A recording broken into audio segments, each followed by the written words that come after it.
JB here. Hope everyone's doing outstanding. October 6th, Monday, 9:21. Going to be a really quick rant. Don't want to get too close to the open. The S&P futures in the green.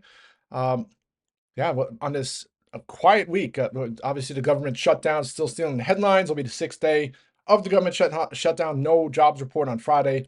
And without that last afternoon poll on the S&P on Friday, it would have been 6 sessions to the green, all amidst all these possible headwinds.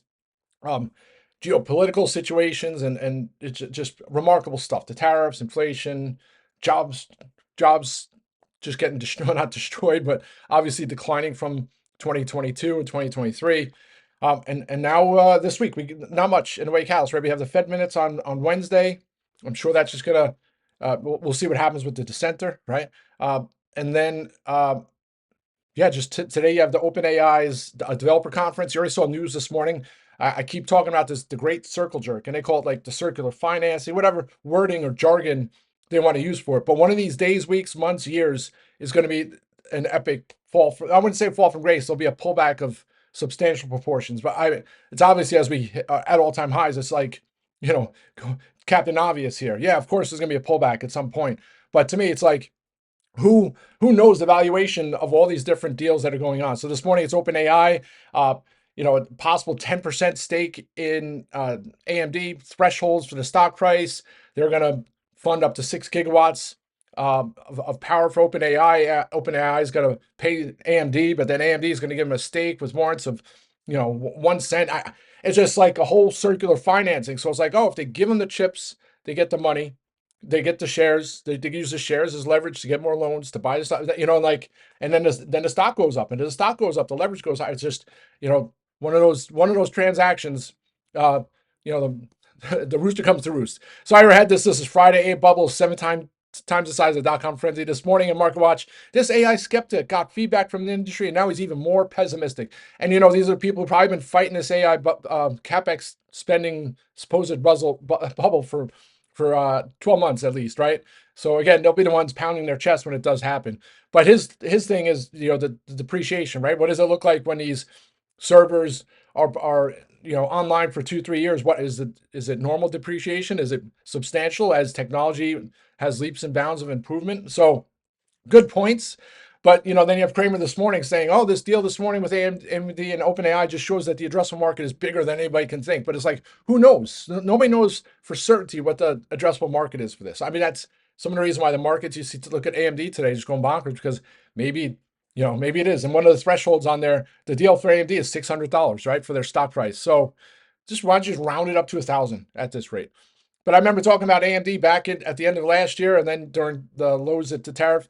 It always used to be the stepchild of NVIDIA, right? And it's like, I wouldn't call it same with Intel. Intel had some of parts valuation where you said, hey, this could trade higher. But AMD was like, okay, their chips are like, they're great. They're not the bad. They're not NVIDIA, but there's a market for all those, right? And this deal just kind of shows that. So we'll see where AMD holds up. It's just frustrating to miss that. And you saw last week with some of the news and Intel, AMD was selling off. So that was an opportunity. Of course, in hindsight, came this. All right, so that's kind of just going to the overall theme here. Markets, take a look at the SPY 672 and change upper Bollinger Band. 660 is that low area. So that's kind of the range this week. And then maybe we get some resolution to the government shutdown after this afternoon or sometime in the next couple of days. I don't know if that'll spark the markets, right? Might be almost like a sell the news, but at least we can get that headwind out of the way and we move on to the next one. All right, quick on some individual names. SERV Robotics announced 1,000 robots have been deployed now. They still are on pace for 2,000 before the year's out, so a couple more months, 3 more months, remarkable stuff.